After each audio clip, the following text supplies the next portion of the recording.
ॐ ॐ ॐ सहनाव भवतु सहनौ भुनक्तु सह वीर्यं करवावहै तेजस्विनावधीतमस्तु मा विद्विषावहै। ॐ शान्ति शान्ति शान्तिः। गुरुर्ब्रह्मा गुरुर्विष्णु गुरुर्देवो महेश्वरा गुरुर्साक्षात् परब्रह्म तस्मै श्री गुरवे नमः। अलंकापुरी पुण्यभूमि पवित्र तिथे नांदतो ज्ञानराजा सुपात्र तया आठवीता महापुण्यराशी नमस्कार माझा सद्गुरु ज्ञानेश्वरासी। जय जय रघुवीर समर्थ। नमस्कार. आज आपण 9व्या अध्यायावर आहोत आणि आजचा गोषवारा वाचतायत विनोद.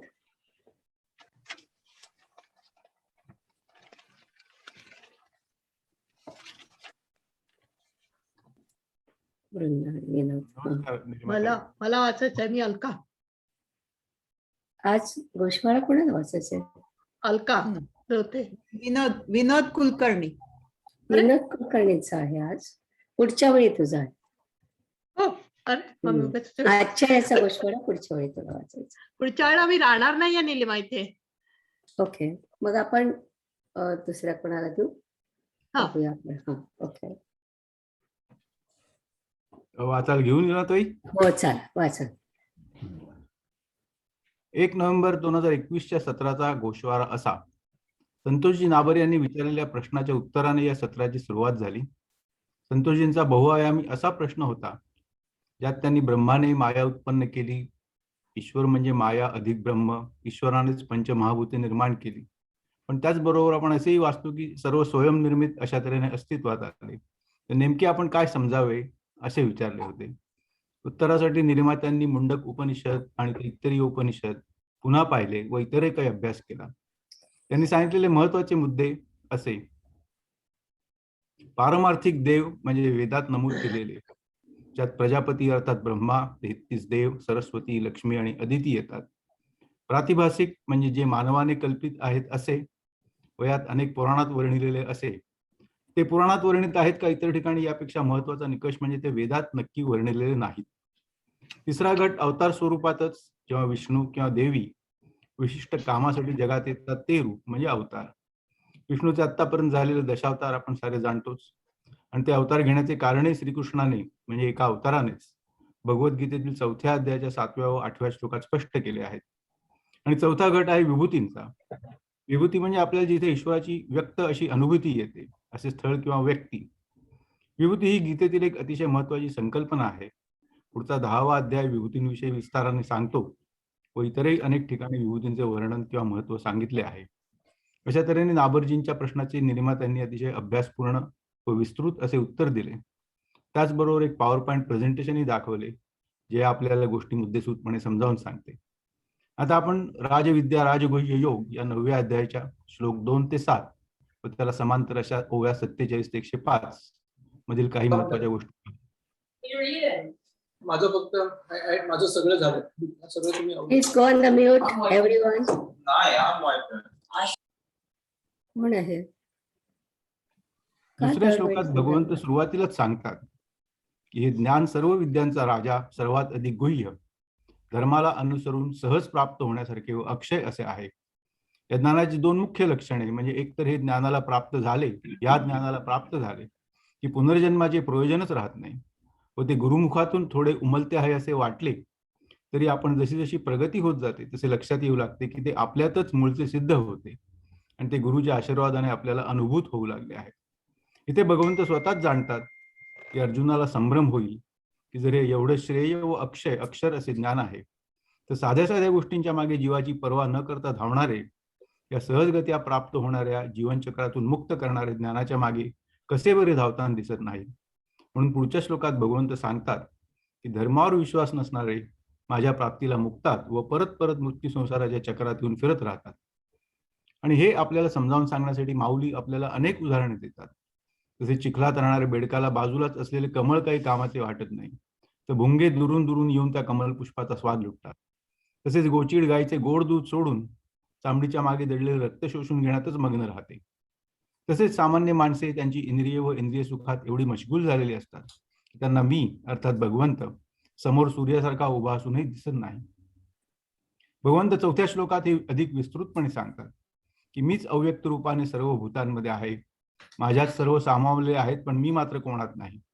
मीच व्यक्त होऊन त्रैलोक्य रूपाने विस्तार पावतो. पण 5व्या श्लोकात भगवंत याला जरा वेगळा पैलू देतात आणि सांगतात की खरे पाहिले किंवा कल्पना विलास दूर केला तर तुझ्या लक्षात येईल की सर्व भूते माझ्यात आहेत हे म्हणणेही व्यर्थ आहे. जर का सर्व काही मीच आहे तर ते परत माझ्यात आहे असे वेगळे म्हणण्याची काय गरज राहते. मग माऊली आपल्यासाठी आरशातील प्रतिबिंबे, पाण्यावरील लाटा, सोन्याचे अलंकारात केलेले परिवर्तन, ध्वनीचा प्रतिध्वनी अशी अनेक उदाहरणे देऊन हा थोडासा क्लिष्ट मुद्दा आपल्याला सोपा करून सांगतात. 6व्या श्लोकात भगवंत आकाशभर सदैव संचार करणाऱ्या महान वायूचे उदाहरण देतात. तसा वायू मुक्तपणे फिरतो आहे असे वाटले तरी तो आणि आकाश हे काही भिन्न नाहीत. दोघे अक्षर आहेत आणि नीट पाहिले तर एकच आहेत असे लक्षात येते. भूतांचे म्हणजे प्राणीमात्रांचे असणे किंवा नसणे हा केवळ कल्पनेचा विलास आहे. हे कल्पना करणारे भूतच जर का तुझ्या मनातून नाहीसे झाले तर भूते कुठून उत्पन्न होतील बरे. म्हणजेच याविषयी तुझ्या मनात संभ्रम किंवा विषाद असण्याचे काही कारण नाही. ते ऐकून ईश्वराचे ऐश्वर किती विशाल आणि अमर्याद आहे याची तुला कल्पना आली का? हे समजून आता तरी तुझे द्वैत स्वप्न मिथ्या झाले की नाही. आणि सांभाळ बरे, परत कल्पनारूपी झोपेच्या आहारी गेलास तर द्वैताची स्वप्ने बघू लागशील व परत गोंधळून जाशील. मग भगवंत सांगतात की कल्पांती ही सर्व भूते मला येऊन मिळतात किंवा माझ्यात विश्राम पावतात आणि नव्या कल्पाच्या आरंभी मी त्यांना परत निर्माण करतो. मी व्यक्त स्वरूपात आणलेली भूते प्रकृतीत जीवनक्रम व्यतीत करत असतात, पण या कल्पाच्या अंती माझ्याकडेच विश्रामाला येतात.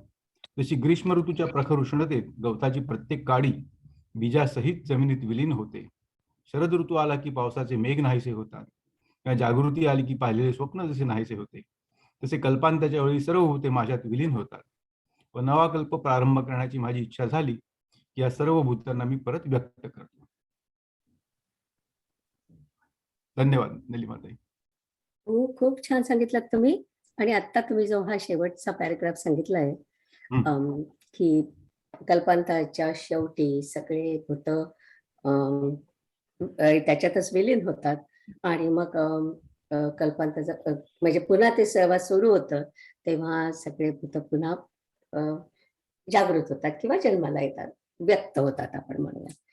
तर ही जी प्रोसेस आहे या प्रोसेसमध्ये संतोषच्या दुसऱ्या प्रश्नाचं उत्तर आहे. संतोषचा प्रश्न असा होता की मग हे ब्रह्मदेव आणि ब्रह्मा विष्णू महेश आपण जे म्हणतो ते तीन, ते काय करतात जर का आपण सगळं ब्रह्मातून निर्माण झालं असं म्हणतो तर त्याचं उत्तर असं आहे की जेव्हा म्हणजे कल्पाचे सुरुवात होते किंवा कल्पांत होतो, कल्पांताच्या नंतर पुन्हा जेव्हा सुरू होतं, या ज्या प्रोसेस आहेत त्या प्रोसेसच्या वेळी ब्रह्माचे हे जे लोकपाल आहेत, म्हणजे ब्रह्मा विष्णू महेश यांना लोकपाल म्हणतात, तर हे जे ब्रह्माचे लोकपाल आहेत ते ह्या कामामध्ये मदत करतात अशी पुराणातली कल्पना आहे. आपल्या वेदामध्ये फक्त ब्रह्मच सगळं निर्माण करतं आणि म्हणजे ब्रह्म नाही, ईश्वर सगळं निर्माण करतं आणि ईश्वरामध्ये सगळं ते विलीन होतं. ईश्वर म्हणजे ब्रह्म प्लस माया, तर त्याच्यामध्ये ते सगळं विलीन होतं अशी आपली वेदातली कल्पना आहे. पुराणातली कल्पना अशी आहे की ब्रह्मा विष्णू महेश हे त्यावेळेस मदत करतात आणि शेवटी ब्रह्मा विष्णू महेश ही सुद्धा परमेश्वराची म्हणजे ब्रह्माच्या शक्ती आहेत तीन. आपण मागच्या वेळी पाहिलं होतं की ज्या काही आपण पारमार्थिक देवता म्हणतो त्या सगळ्या म्हणजे ब्रह्माची एक एक शक्ती आहे. तर त्याच ब्रह्माची एक एक शक्ती ही कामं करतात आणि ते संतोषच्या दुसऱ्या प्रश्नाचं उत्तर झालं. आता आपण आजच्या याच्याबद्दल बोलूया. मला स्क्रीन शेअर करायचं आहे पण मी प्रयत्न करते, बघूया. जर का मला नाही जमलं तर मला मदत लागेल. कारण ते दिनकर येऊ शकले नाहीत आज. त्यांना अजूनही प्रॉब्लेम आहे त्यांच्या ह्याच्यावरती.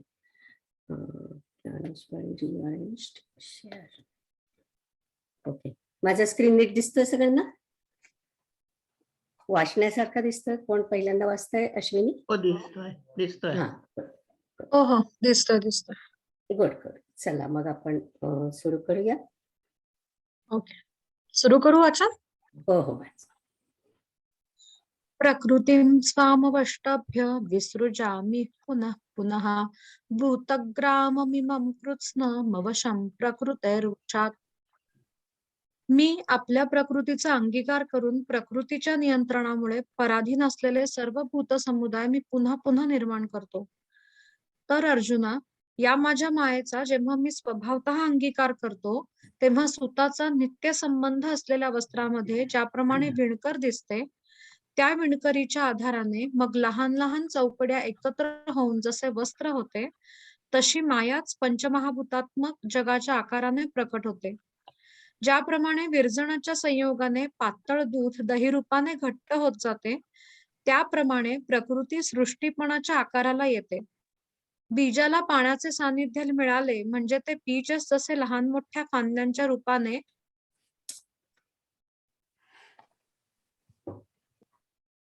मी खाली करते.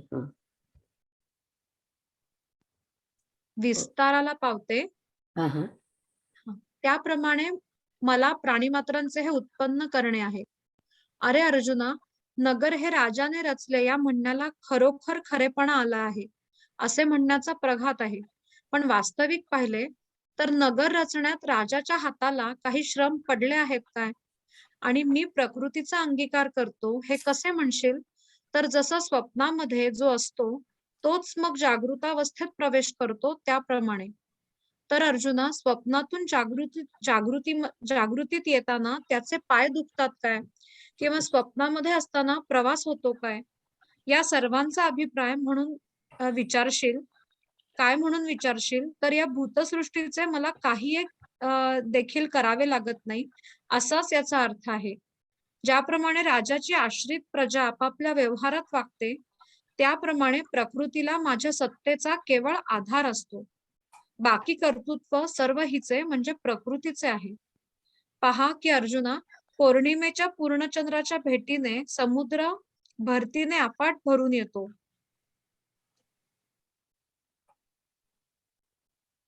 त्या भरती येण्यात चंद्राला श्रम पडतात काय? लोहचुंबकाच्या जवळपणाने अचेतन लोखंड हालते तर हाले नका, पण जड लोखंडाला जवळ ओढून आणण्याचे श्रम लोहचुंबकाला काय पडले? फार काय सांगावे. याप्रमाणे मी आपल्या प्रकृतीचा अंगीकार करतो आणि त्या योगाने ती प्रकृती भूतसृष्टीला एकसारखी उत्पन्न करूच लागते. अर्जुना, हा जो सर्व प्राण्यांचा समुदाय आहे तो प्रकृतीच्या अधीन आहे. ज्याप्रमाणे बीजाच्या वेलीला आणि पानांना उत्पन्न करण्यास भूमी म्हणजे भूमी समर्थ आहे, अथवा बाल्यादी अवस्थास जसा देहसंगाचा आधार आहे, किंवा ज्याप्रमाणे आकाशात मेघांची फळी येण्यास वर्षा ऋतू आधारभूत आहे, अथवा स्वप्नाला कारण जशी झोप आहे, त्याचप्रमाणे हे श्रेष्ठ पुरुषा, या सर्वही भूतसमुदायाची मालकीण प्रकृती आहे. स्थावरांना अथवा जंगमांना, मोठ्यांना अथवा लहानांना हे राहू दे, सर्व भूतसमुदायास प्रकृतीच मूळ आहे. म्हणजे भूते उत्पन्न करावीत अथवा उत्पन्न केलेली भूते रक्षण करावीत, या सर्व गोष्टी करण्याचा संबंध आमच्याकडे मुळीच येत नाही. पाण्यामध्ये चालण्याच्या वेली पसरलेल्या दिसतात, त्या वेली वाढवण्याचे काम जसे चंद्राने केले नाही, त्याप्रमाणे जगाचे उत्पत्ती स्थिती वगैरे कर्म माझ्यापासून दूर राहिले आहे. तरी हेची प्रकृती किरीटी, मी स्वकीया सहजे आधिष्ठी, तेथ तंतू समवायपटी, जेवी विणावणी दिसे. मग तिये विणावणीचे नियाधारे, लहाना चौकडिया पटत्व भरे. तैसी पंचात्मके आकारे, प्रकृतीची होये. जैसे विरजणियाचे निसंगे, दूधची आटे जो लागे. तैशी प्रकृती अंगारी घे सृष्टीपणाचिया. बीज जळाची जवळी कला आहे आणि आणि त्याची शाखोपशाखी होये, तैसे मज करणे आहे भूतांचे हे. आगा नगर हे राये केले, या म्हणण्यासाच पण कीर आले. परी निरुते पाहता काय शिणले रायाचे हात. आणि मी प्रकृती अधिष्ठित कैसे, जैसा स्वप्नी जो असे, मग तोची प्रवेशे जागृतावस्थे. तरी स्वप्नवनी जागृती येता, काय पाय दुखती पंडुसुता. की स्वप्ना माझी असता प्रवासू होय, या आघवियाचा अभिप्रावो काही. जे हे भूत सृष्टीचे काही, मज एकही करणे नाही ऐसाच अर्थू. जैसी राये अधिष्ठिली प्रजा, व्यापारे आपुलाली काजा. तैसा प्रकृती संगू माझा, येर करणे ते येचे. पाहे पा पूर्ण चंद्राची ये भेटी, समुद्र भरते अपार दाटी. तेथ चंद्रासी काय किरीटी उपखा पडे. जड परी जवळिका, लोह चढे तरी चळो का. कवणू शिणू भ्रामका सन्निधानाचा. किंबहुना या परी, मी निज प्रकृती अंगीकारी. आणि भूतसृष्टी एकसरी प्रसवोची लागे. जो हा भूतग्रामू आघवा, असे प्रकृती अधीन पांडवा. जैसी बिजाची या वेल पालवा समर्थ भूमी. ना तरी बाळादिका वयसा, गोसावी देह संगु जैसा. अथवा घनावळी आकाशा वर्षीये जेवी. का स्वप्नासी कारण निद्रा, तैसी प्रकृती हे नरेंद्रा. या अशेष ही भूत समुद्रा, गोसाविणी गा. स्थावरा आणि जंगमा, स्थूळा अथवा सूक्ष्मा. हे असो भूतग्रामा प्रकृतीची मूळ. म्हणून भूते हन सृजावी, का सृजिली प्रतिपाळावी. ये करणी न येती आघवी, आमुचिया अंगा. जळी चंद्रिकेची या पसरती वेली, ते वाढी चंद्रे नाही वाढविली. तेवी माते पावोनी ठेली दुरी कर्मे. एक मिनिट थांब इथे आता. याच्यामधली मला ही कल्पना खूप आवडते की राजाने नगर उभारलं असं आपण म्हणतो, पण राजा ऍक्च्युअली काय हाताने बांधत नाही. तसं ब्रह्म आणि माया यांनी मिळून जरी सृष्टी तयार केली आपण म्हणतो, तरी सगळं काम सृष्टी करतं, म्हणजे सर्व काम माया करते आणि ब्रह्म त्याच्या मागे असतो. आणि हे माऊलीने आपल्याला इतकं छान समजून सांगितलं की नगर रचण्यात राजाच्या हाताला काही श्रम पडलेत का? नाही, पण तरी सुद्धा राजाला ते सगळं क्रेडिट मिळतं. तसं ब्रह्माला आपण क्रेडिट देतो. म्हणून आपण म्हणतो की ब्रह्म प्लस माया ईश्वर, यांनी ईश्वराने सगळी सृष्टी निर्माण केली आहे. जाऊया पुढे. नचमांतानि कर्माणि निबध्नन्ति धनंजय. उदासीन वदासीन मसक्तंतेषु कर्मसु.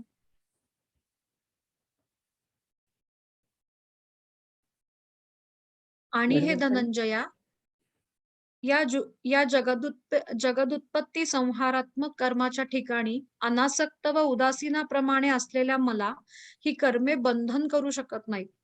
आणि समुद्राच्या पाण्याचा लोट सुटला असता त्यास मिठाचा घाट थोपवून धरू शकत नाही, कारण मिठाचा अंत समुद्राच्या पाण्यात होतो.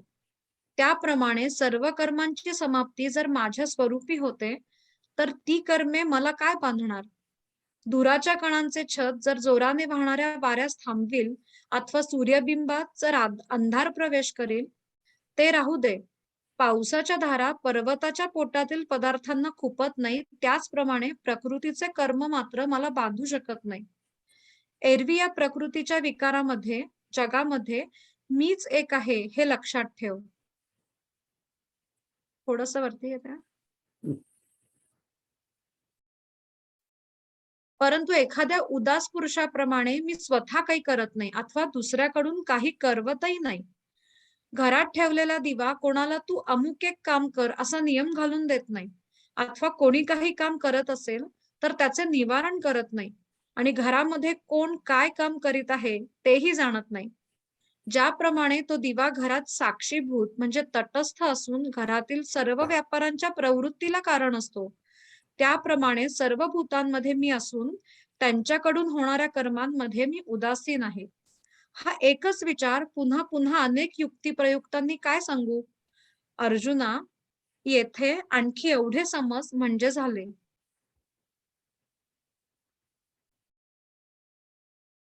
आणि सुटलिया सिंधू जळाचा लोटू, न शके धरू सैंधवाचा घाटू. तेवी सकळ कर्मा मीच शेवटू, ती काई बांधती माते. धूम्ररजांची पिंजरी, वाजती या वायू ते जरी होकारी.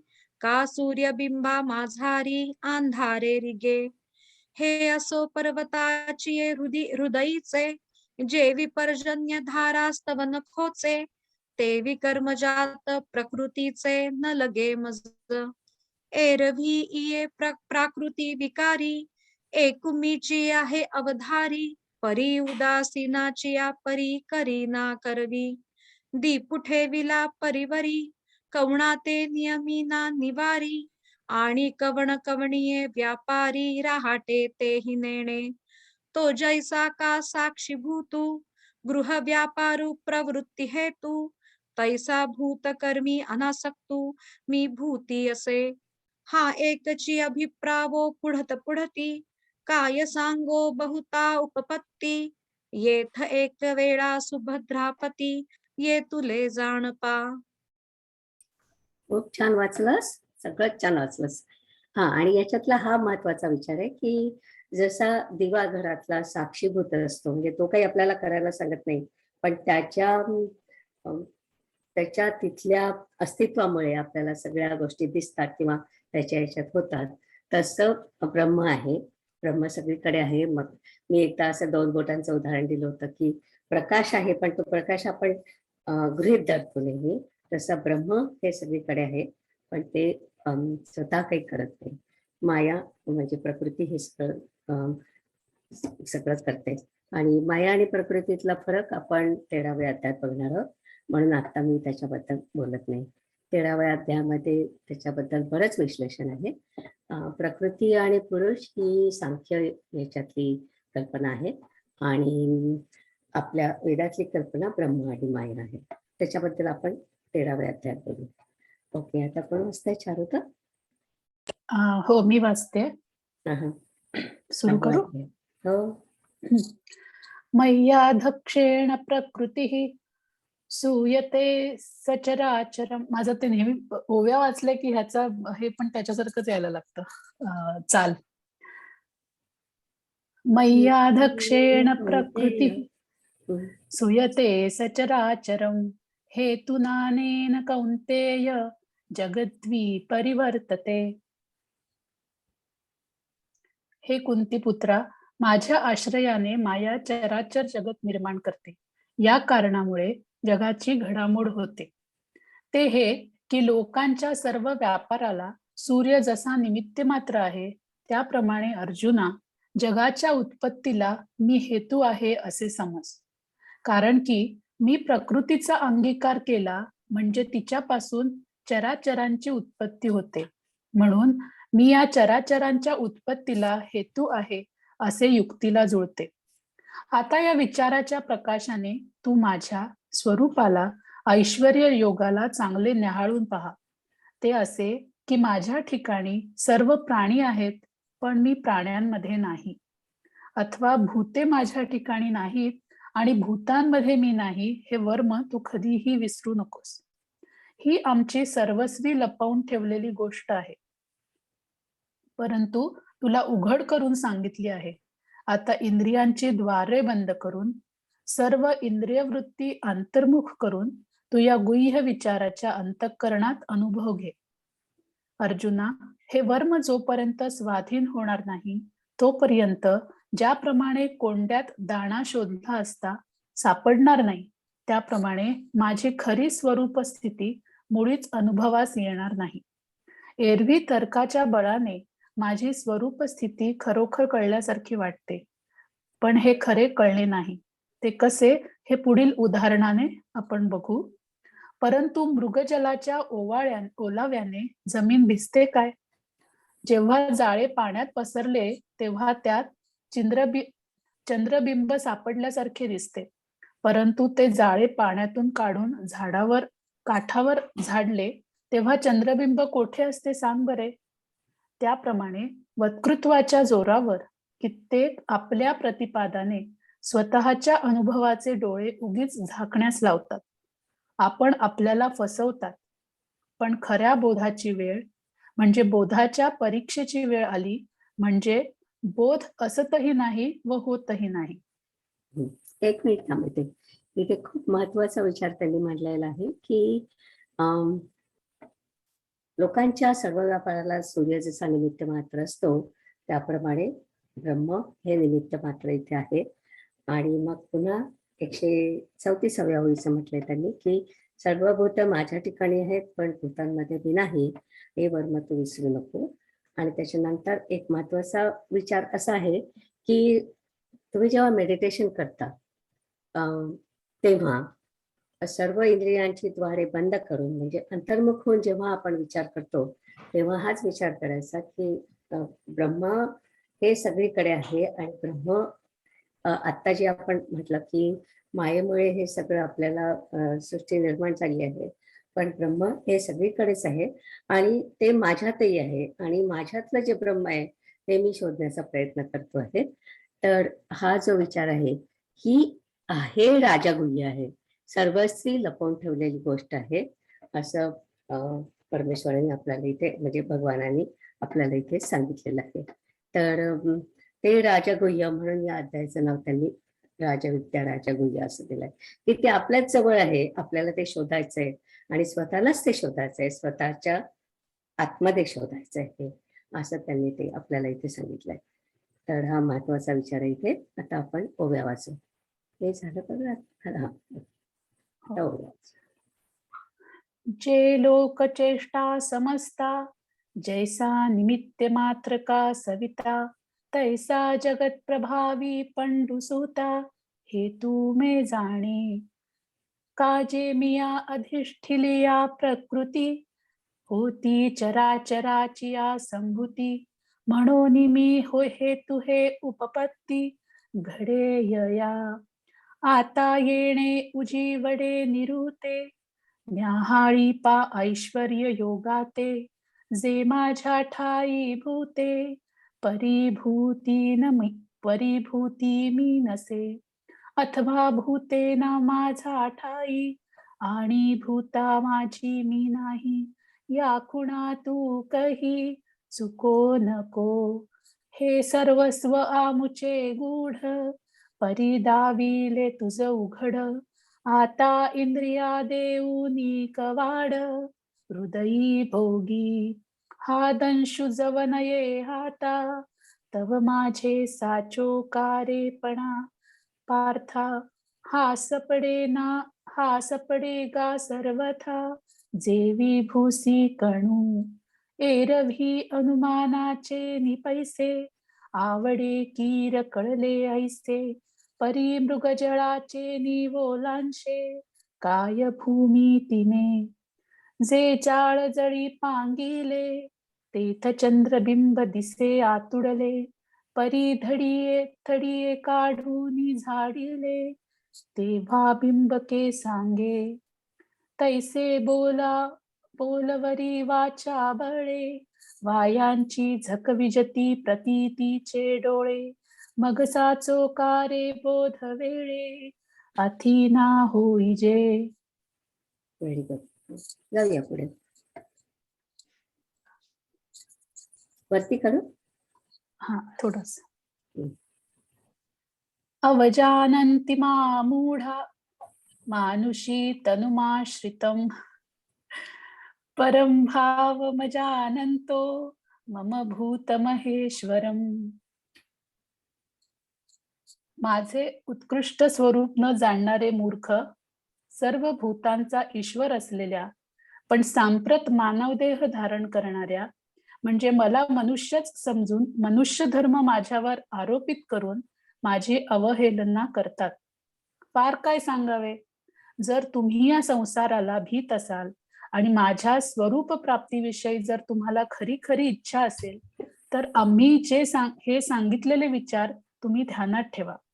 नाहीतर ज्याप्रमाणे काविळीने व्यापलेली दृष्टी चांदण्याला पिवळे समजते त्याप्रमाणे माझ्या शुद्ध स्वरूपात दोष पाहाल, अथवा तापाने दूषित झालेले तोंड दुधाला कडू विष म्हणते त्याप्रमाणे मनुष्य नसलेल्या मला मनुष्य असे मानाल. म्हणून अर्जुना, पुन्हा तुला एक वार बजावतो की तू कदाचित या सांगितलेल्या स्वरूप ज्ञानाच्या अभिप्रायाला विसरशील तर विसरू नकोस. कारण या स्थूल दृष्टीने मला पाहू म्हटले तर ते पाहणे व्यर्थ होईल.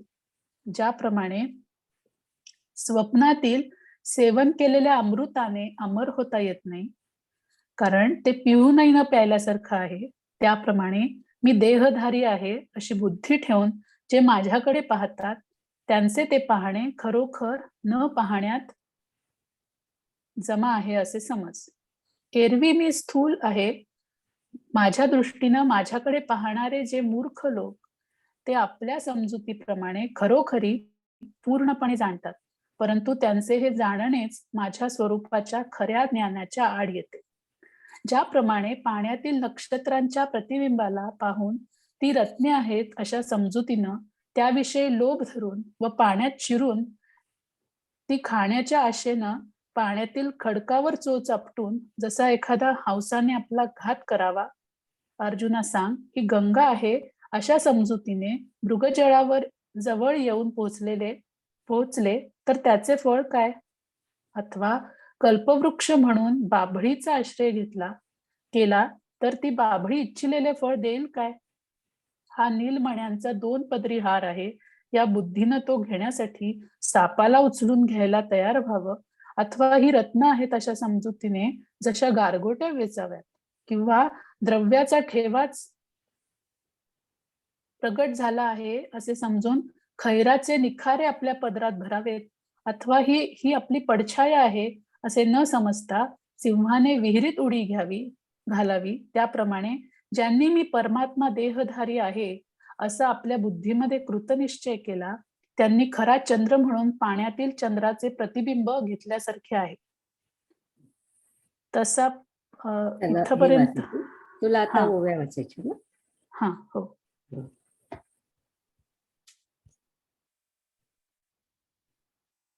किं बहुना भवा बिहाया आणि साचे चाड आथी जरी मिया, तरी तुम्ही गा उपपत्ती इया जतन कीजे. एरवी वेधली तिठी कवळे, ते चांदणी आते म्हणे पिवळे. तेवी माझा स्वरूपी निर्मळे, देखाल दोष ना तरी ज्वरे विटाळले मुख. ते दुखांते म्हणे कडू विख, तेवी अमानुषा मानुष मानाल माते. म्हणूनी पुढती तू धनंजया, जणे विसंबती या अभिप्राया. जे इया स्थूल दृष्टी वाया, जाई जे लगा. पै स्थूल दृष्टी देखती माते, तेची न देखणे जाण निरुते. जैसे स्वप्नीचे नि अमृते अमरा नोहिजे. एरवी स्थूल दृष्टी मूढ, माते जाणती कीर दृढ. परी ते जाणणेची जाणणे या आड, रिगोनी ठाके. जैसा नक्षत्राची आभासा, साठी घातू झाला तसा हंसा. माझी रत्नबुद्धीची आशा रिगोनिया. सांगे गंगा या बुद्धी मृगजळ, ठाकोनी आली याचे कवण फळ. काय सूर तरु म्हणून बाबुळ, सेविली करी. हा निळाचा दुसरा, हा या बुद्धी हातू घातला निखारा. कारत्ने म्हणून गारा, बेची जेवी. अथवा निधान हे प्रगटले, म्हणून खदिरांगार खोळे भरले, कासाऊली नेणता घातले, कुहा सिंहे तेवी मी म्हणून प्रपंची, जीही बुडी दिधली कृतनिश्चयाची, तीही चिंद्रासाठी जेवी जळींची, प्रतिभा धरिली. छान, खूप छान वाचलंस. आणि यातली महत्वाची कल्पना अशी आहे की जेव्हा लोक मूर्तीची पूजा करतात, म्हणजे आपण सगळेच सगुण भक्ती जेव्हा करतो तेव्हा आपण मूर्तीची पूजा करतो असं आपल्याला वाटतं. पण नेहमी लक्षात ठेवायचं की आपण मूर्तीची नाही करत आहे पूजा, आपण मूर्तीतल्या शुद्ध चैतन्याची पूजा करतोय. आपण प्राणप्रतिष्ठा करतो, म्हणजे त्याच्यातल्या शुद्ध चैतन्याला आपण जागृत करतो आणि नंतर आपण त्या मूर्तीची पूजा करतो, म्हणजे त्याच्यातल्या शुद्ध चैतन्याची पूजा करतो. आपण समजा याच्यात गेलो, एखाद्या काय म्हणतात ज्वेलरी शॉपमध्ये एखाद्या गेलो आणि तिथे एवढ्या 50 मूर्ती ठेवल्या असतात, प्रत्येकाला थोडीच आपण नमस्कार करतो. किंवा गणपतीच्या वेळी रस्त्यावरती एवढे गणपती बसलेले असतात, त्यांना आपण नमस्कार करतो का? नाही, कारण त्याच्या वेळी आपण त्याच्यामध्ये शुद्ध तत्वाला पाहत नाही. आपण जेव्हा तो गणपती घरी आणतो आणि त्याच्यामध्ये आपण प्राणप्रतिष्ठा करतो, प्राणप्रतिष्ठा हा महत्वाचा शब्द आहे, की त्याच्यामधल्या शुद्ध चैतन्याला आपण जागृत करतो आपल्या मनामध्ये. शुद्ध चैतन्य कुठे असतं? आपल्या मनामध्ये. तर आपल्या मनामधल्या शुद्ध चैतन्याला आपण जागृत करतो आणि मग आपण त्याची पूजा करतो. जे काय आपण शुद्ध चैतन्य किंवा ब्रह्म असतं, आपण त्याची पूजा करत असतो. आणि तेवढ्यासाठी माऊली हे सगळं सांगतायत की वरचं आपण जे मनुष्य रूप बघतो देवाचं सगुण रूपामध्ये, त्या मनुष्य रूपाची पूजा नाही करायची, त्याच्यामधल्या शुद्ध चैतन्याची पूजा करायची. 150 पर्यंत जाते. सुरू करू.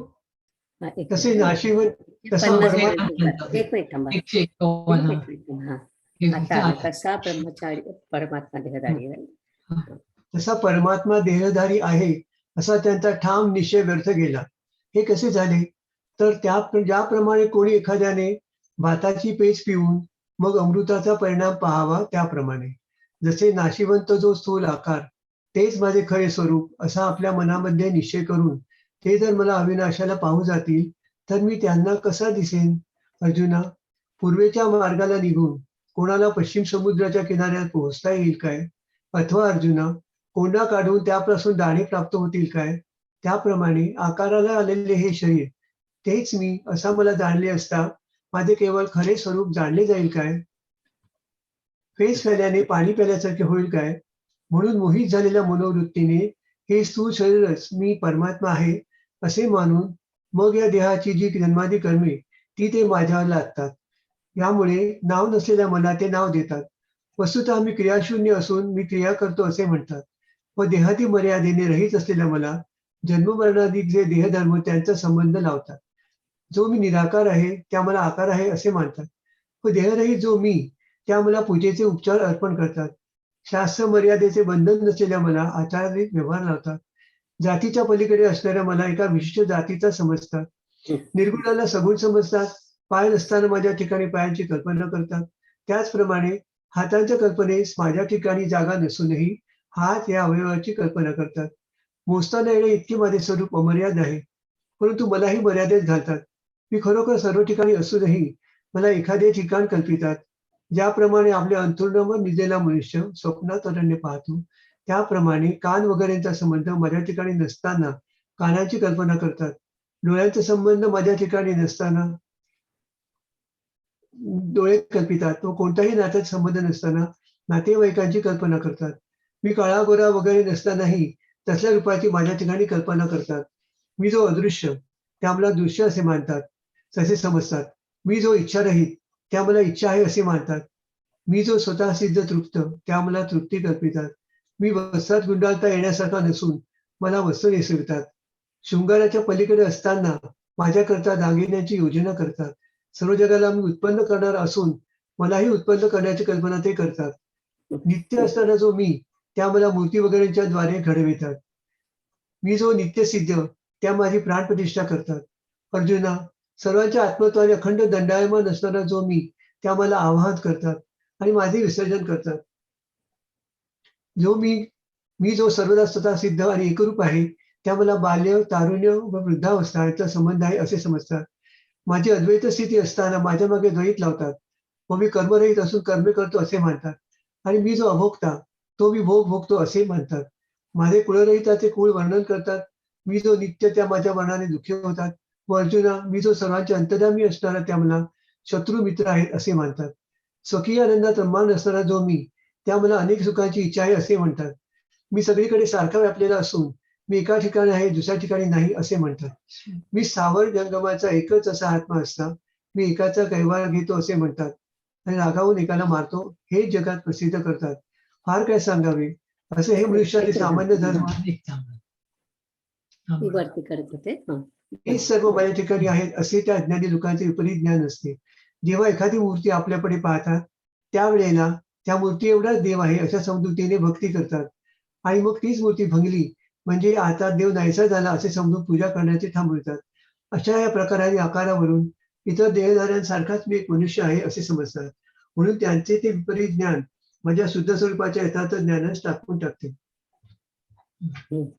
हे पण किती महत्वाचं आहे. मूर्ती एवढाच देव नसतो, देव सगळीकडे असतो. 150 पर्यंत जाते. तेच 150 पर्यंत.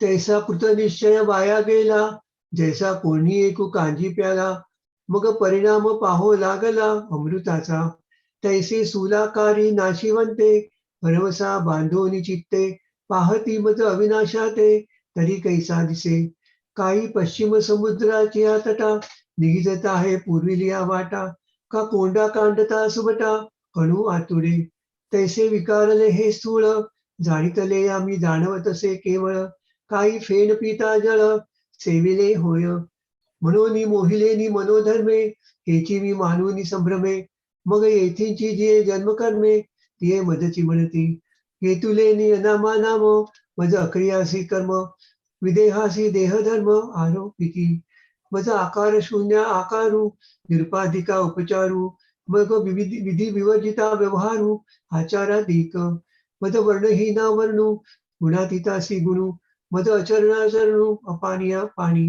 मज अमेया मान सर्वगतासी स्थान जैसे सेजे माझी वन निदेला देखे तैसे अश्रवणा श्रोत्र मज अचक्षुषी नेत्र अगोत्र अगोत्र अरूपा रूप मज अव्यक्तासी व्यक्ती अनार्थासी आरती स्वयंतृप्ता तृप्ती भाविती गा मज अनावरणा प्रावरण भूषणातीतासी भूषण मज सकळ कारणा कारण देखती ते मज सहजा ते करती स्वयंभा ते प्रतिष्ठिती निरंतरा ते आव्हानिती विसर्जिती गा मी सर्वदा स्वतः सिद्धू की तो बाळ तरुणवृद्धू मज एकरूपा संबंधू जाणती ऐसे मज अद्वैतासी तुझे मज अकर्ते असी काजे मी अभोक्ता की भुंजे ऐसे म्हणती मज अकुळाचे कुळ मानिती मज नित्याचे निदर्शनती मज सर्वांतरा ते कल्पिती अरी मित्रगा मी स्वानंदाभिरामू तया मज अनेका सुखांचा कामू आगवाची व्यसे समू की म्हणती एकदेशी मी आत्मा एक चराचरी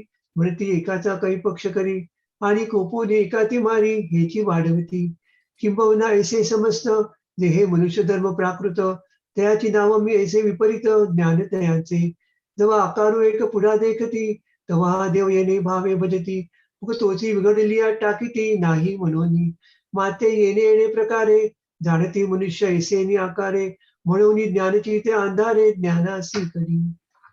एक मिनिट थांबायचे.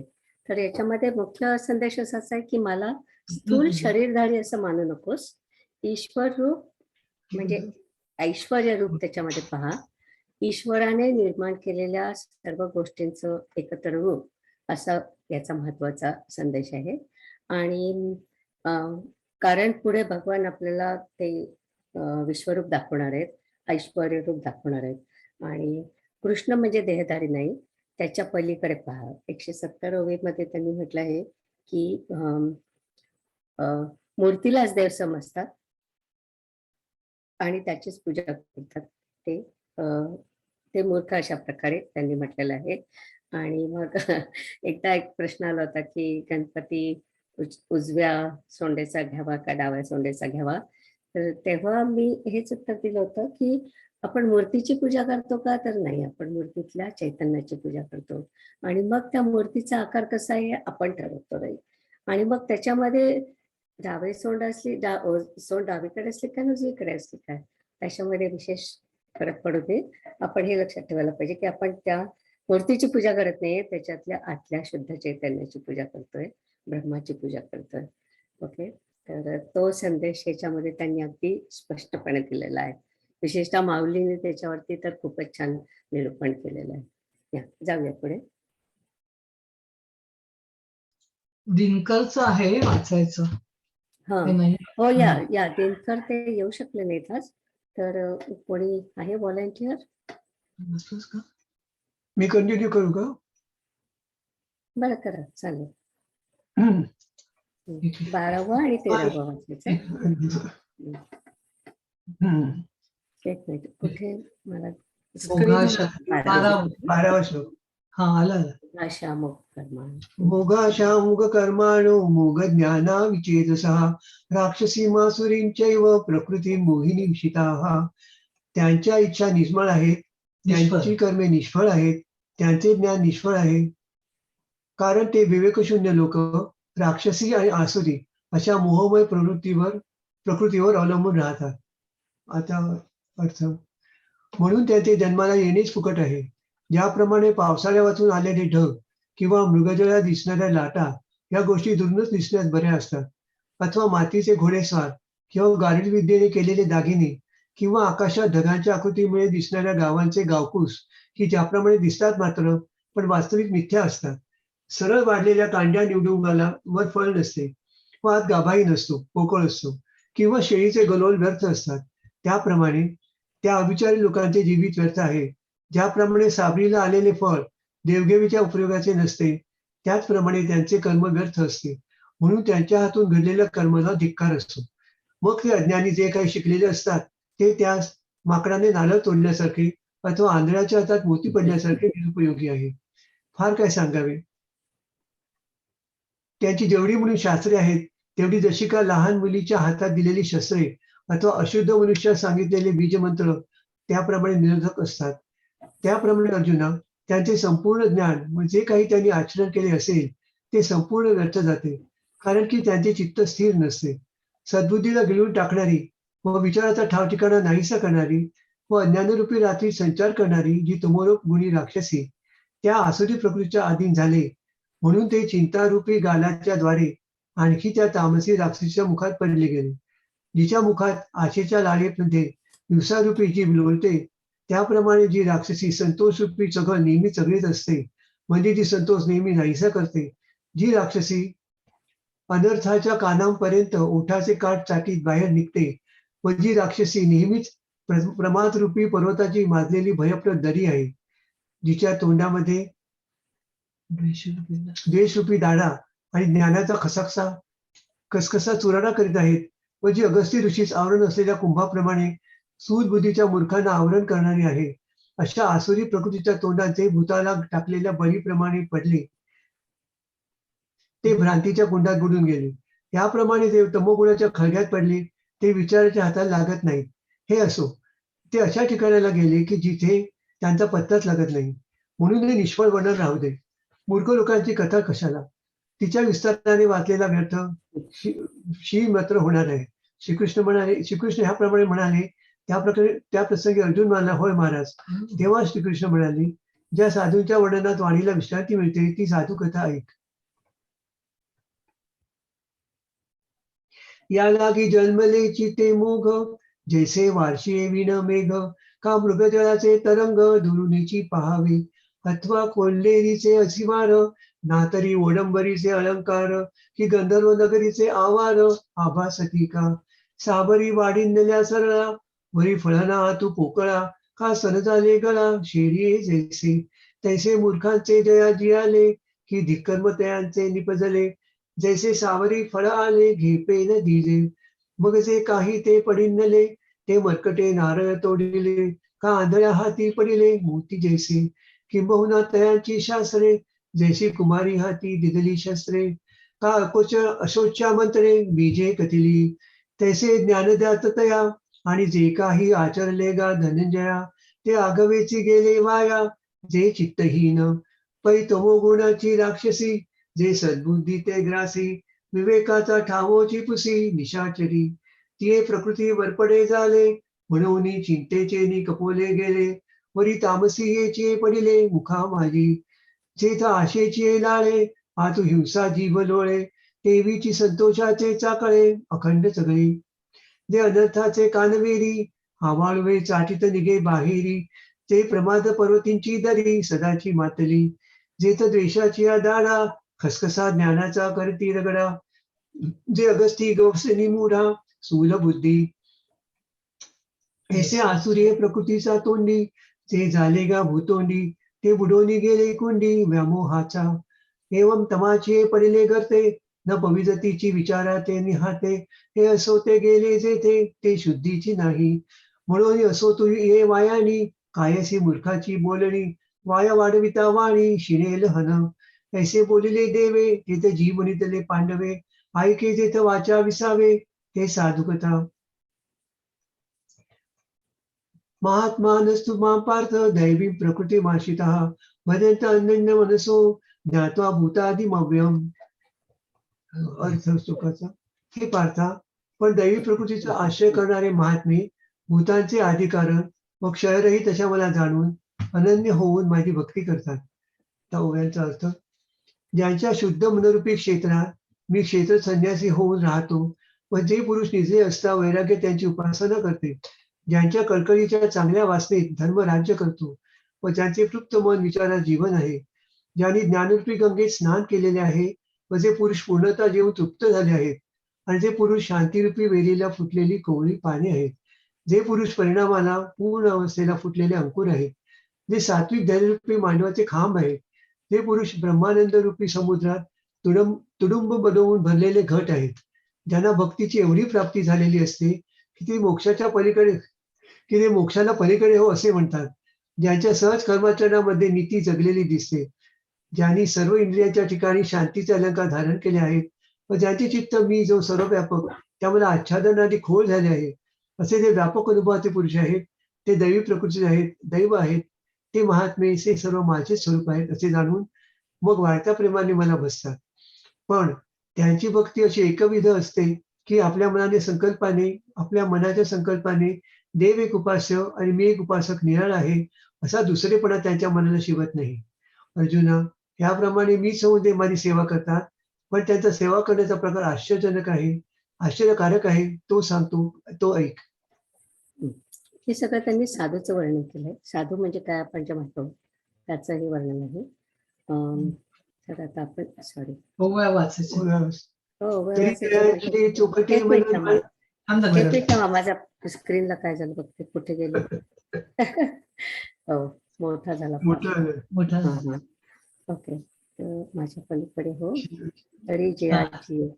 तरी जयांचे चोखटे मानसी विहोनी असे क्षेत्र संन्यासी जया नेजेलिया ते उपासी वैराग्य गा जयांची आस्थेची सद्भावा आतू धर्म करी राणीवा जयांचे मन ओलावा विवेकासी जे ज्ञानगंगे नहाले पूर्णता जेवू निघाले जे शांतीसी आले पालव नवे जे परिणामा निघाले कुंभ ते धैर्यमंडपाचे स्तंभ जे आनंद समुद्री कुंभ शुभकळोनी भरिले जया भक्तीची येतुली प्राप्ती जे कैवल्या ते परोते सर म्हणते जयाचे लिहिले माझी नीती जियाली दिसे जे आगमाची करणे लहिले शांतीची लेणी ज्यांचे चित्त गवसणी व्यापका मज ऐसे जे महानुभाव जे दैवे प्रकृतीचे दैव जे जाणूनिया सर्व स्वरूप माझे मग वाढते निप्रेमे माते भजती जे महात्मे परी दुजेपणा मनोधर्मे शिवतले नाही ऐसे मीच होऊनी पांडवा करती माझी सेवा परी नवलावो तो सांगावा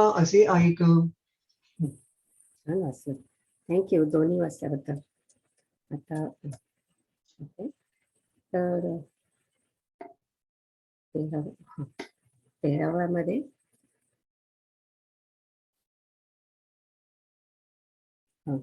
अनन्य भक्ती हा जो त्यांनी सांगितलंय भजंती अनन्य मनस तो महत्वाचा आहे की अनन्य भक्तीने मला शरणचा आणि याच्यामध्ये मला एक सांगायचं की भक्ती मार्गाबद्दलचा एक छान विचार स्वामी सर्वप्रियानंद यांनी मांडला होता.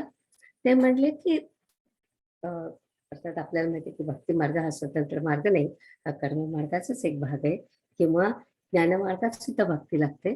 पण ते म्हणतात की भक्ती ही अद्वैताच्या आधीची पायरी आहे.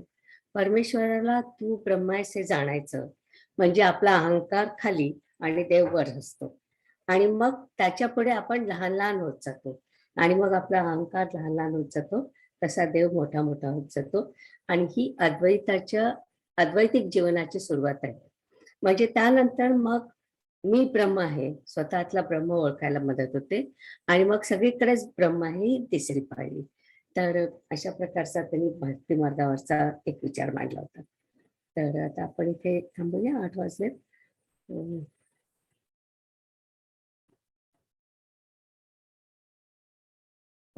जया, मी आता हे स्क्रीन शेअरिंग बंद करते.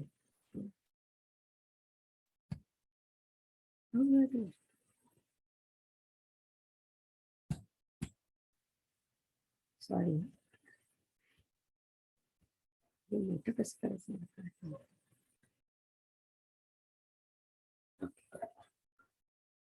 एक मिनिट थांब जया. मला ते मला तो ह्याचा फोटो सापडत नाही आहे. ज्ञानेश्वर मानेंचा स्पीकर. ओके म्हणू हो.